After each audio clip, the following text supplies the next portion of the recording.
আচ্ছা মা, লোকে বলছে যে তোমাদের মামের কি হলুদ নাইটি ছাড়া আর কোনো নাইটি নেই বা আর কোনো জামা কাপড় নেই বাড়িতে, তোমরা রোজ একই জামা কাপড় পরে ভিডিও বানাও? তো কি করব, আমরা গরিব আছি, আমরা একটাই নাইটি ধুই, একটাই নাইটি পরি। কি করব, তোমাদের কাছে কি চাইতে যাই? আমাদের যা আছে আমরা তাই পরে ভিডিও বানাই, আমাদের ভিডিও বানাতে ভালো লাগে তাই বানাই।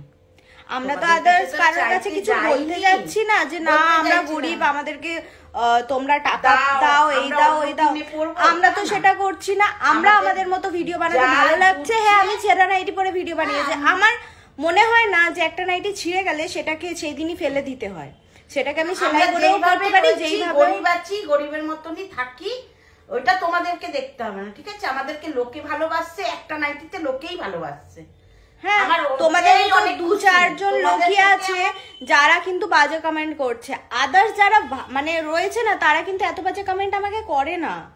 আর মানে আমি কিছু কিছু লোক আছে যাদের খুব মুখ চেনা হয়ে গেছে, যারা প্রত্যেকটা ভিডিও দেখবেও আবার এসে বাজে কমেন্টও করবে। মানে দেখো না, তোমাদের যখন ভালো লাগে না তোমরা দেখো না, আমরা একটা নাইটি পরে বানাই কি দুটো নাইটি পরে বানাই, সেটা আমাদের ব্যক্তিগত ব্যাপার, তোমাদের ব্যাপার না। তোমাদের দেখতে হবে না, আমাদের অনেক পাবলিক দেখছে, আমাদের অনেক ভালোবাসা দিচ্ছে, আমরা তাতেই সন্তুষ্ট, তোমাদের দেখতে হবে না।